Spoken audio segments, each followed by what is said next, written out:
Kalau pertanyaannya kemudian apakah efektif rencana perubahan jam kerja ASN di lingkungan BKN? Kita akan membahasnya dengan Jo Hermansyah Johan, Guru Besar IPDN sudah bergabung dengan Selamat Pagi Indonesia. Kami juga sebenarnya sudah mencoba untuk menghubungi Kepala Badan Kepegawaian Negara Zudan Arif Fakrullah, namun yang bersangkutan belum bisa hadir pada hari ini. Kita akan sapa Pak Jo, selamat pagi. Ya, halo, selamat pagi Mas Iqbal. Semoga selalu sehat Pak Jo. Saya membaca interview Anda pada saat itu tahun 2019 ya Pak Jo ya. Artinya ini 5 tahun yang lalu wacana ini sudah ada. Nah saat itu juga sama sebenarnya.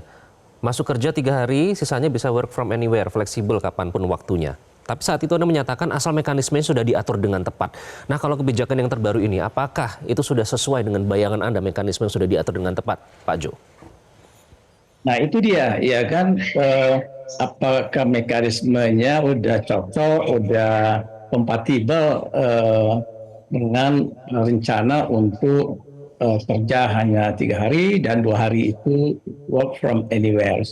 Saya melihat sih itu belum cukup memadai, belum sufficient enough ya mekanisme yang ada itu. Nah jadi apalagi ini kan kita tiba-tiba mendadak ya untuk menerapkan kebijakan ini tanpa sosialisasi yang cukup ya, karena ada pemangkasan anggaran di bulan Januari dengan Impres nomor 1 2025 itu.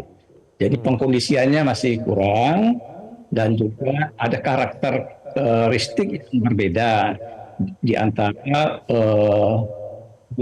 kerja pemerintah. Jadi kalau di pemerintah pusat itu memang kan membuat kebijakan, pembinaan pengawasan itu bisa lah mungkin dapat dilakukan work from anywhere itu sebagian ya 2 hari itu. Tapi kawan-kawan di Pemda itu kan mereka lebih banyak terlibat dalam pekerjaan field works, pelayanan publik.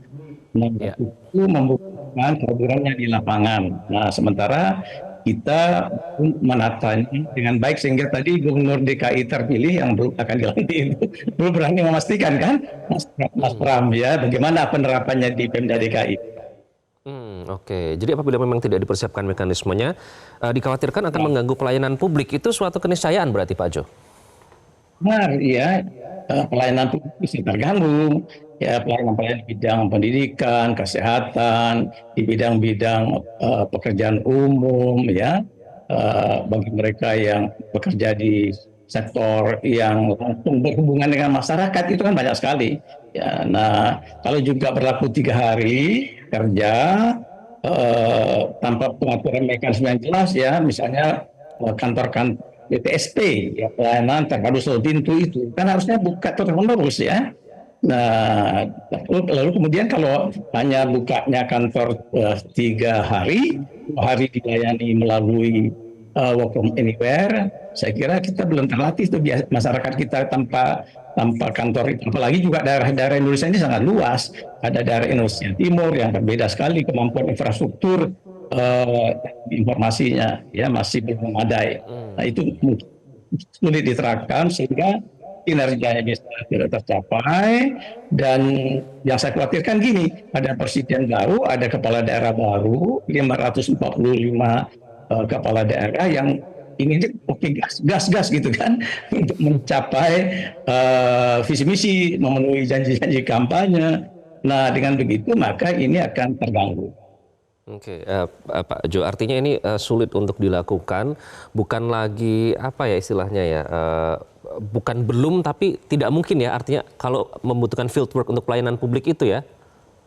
Iya, karena kalau aparat Pemda itu di wilayah misalnya para camat, kepala daerah, dinas-dinas yang operasional ya, pertamanan, dinas-dinas yang Satpol PP, Tramtip, Damkar, itu kan urusannya kan 1 hari itu 24 jam, bahkan seminggu itu 7 hari.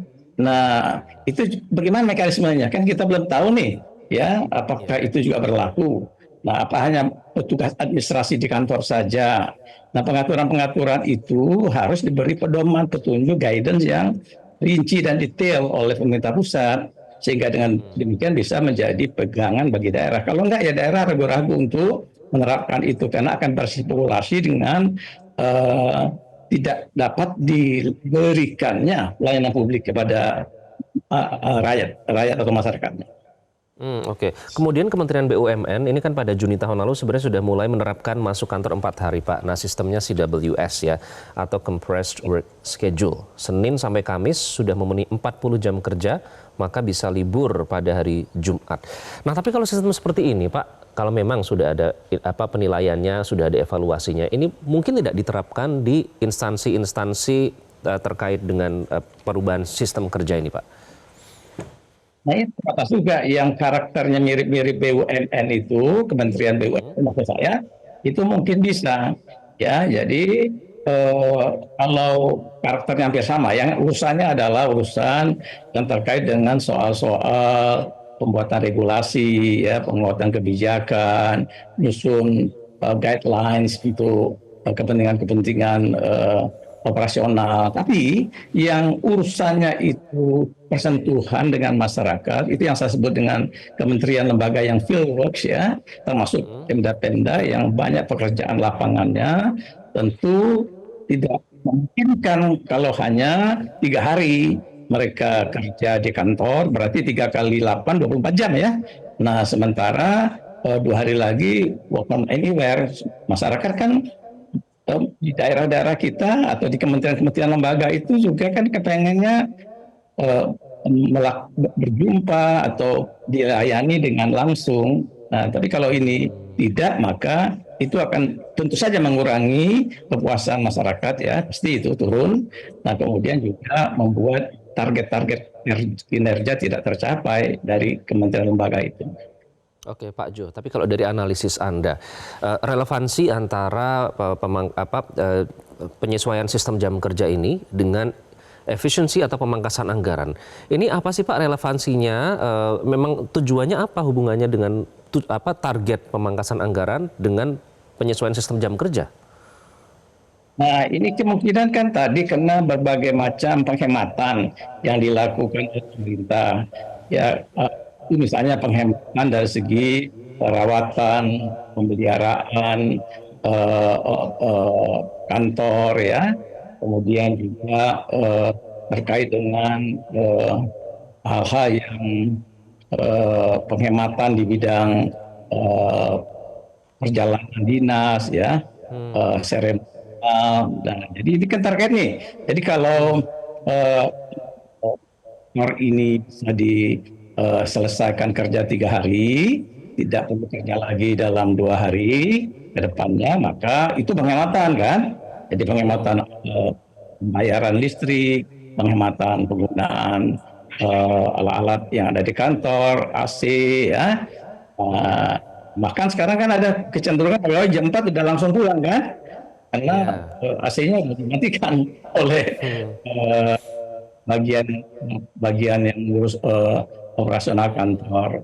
Nah itu dia, mungkin maksudnya lebih di situ karena tidak ada pembiayaan lagi untuk yang disediakan ya untuk membiayai operasional perkantoran kita karena dipangkas cukup signifikan ya biaya pemeliharaan alat-alat dan mesin-mesin itu. Oke, Pak Jo, tapi kalau Anda melihat bagaimana mungkin juga sudah berbincang ya ngobrol dengan teman-teman ASN atau PNS menanggapi soal sistem kerja ini, karena saat itu saya mengutip ya dari Dirjen Bina Keuangan Daerah Kemendagri Agus Fatoni, saat itu ada 3 kelemahan sebenarnya dari ASN, yaitu kompetensi, komitmen, dan kekompakan. Nah, soal kompetensi ini Pak, pertanyaan yang menarik karena dia menyatakan bahwa seberapa banyak sih ASN sebenarnya yang bisa diandalkan di dinas-dinas, paling 20% yang betul-betul bisa diandalkan, yang bisa dipercaya penuh, yang lainnya tidak. Nah, kalau Anda melihat bagaimana apakah kebijakan ini jangan-jangan justru bisa menjadi evaluasi untuk faktor kompetensi Pak dari teman-teman PNS dan ASN? Ya itu dia, jadi kalau work from anywhere berarti kan dia kerja harus disiplin, mandiri ya, dan juga harus mempunyai dan menguasai teknologi informasi kan.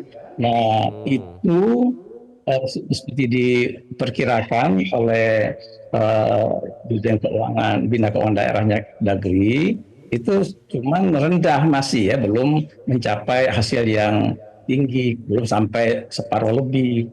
Nah, jadi kalau kompetensi dalam habit ya, kebiasaan untuk bekerja secara bertanggung jawab, eh, tidak hadir di kantor tapi tetap produktif ya, tetap mencapai target, itu bukan hal yang apa yang sudah tumbuh dan berkembang. Kita masih membangun tradisi itu. Nah, jadi kalau sekarang tiba-tiba kita laksanakan lagi, nah ini kan takes time, yang memerlukan waktu ya untuk Iya, iya, menumbuhkan iya. tradisi-tradisi bekerja, tidak datang ke kantor tapi tetap efektif, tetap produktif ya, dari mana saja ya. Nah, Hmm. eh, nah yang mesti kita jadikan, anggap ini ketantangan lah ya, nggak perlu waktu. Jadi setahun ini kalau ini tidak tumbuh dan berkembang dengan cukup signifikan, naik jadi 50%, bagaimana? Apakah tidak Oke, mengganggu nanti capaian baik. eh, tugas atau kinerjanya kementerian lembaga dan para Pemda, teman-teman di Pemda Jadi itu? target dan indikatornya juga jelas ya Pak ya pada saat menerapkan sebuah kebijakan, apalagi kalau misalnya ingin menggunakan ini sebagai momentum untuk meningkatkan kompetensi dari civil servant itu sendiri. Mungkin yang perlu ditekankan karena civil servant harus kembali ke kita ya Pak ya, melayani masyarakat begitu, bukan melayani yang lain. Itu yang kita harapkan. Semoga stigma dan label itu tidak lagi melekat di teman-teman ASN dan juga PNS. Pak Ajo, terima kasih atas waktu Anda. Yes. Jelajahi cara baru mendapatkan informasi. Download Metro TV Extend sekarang.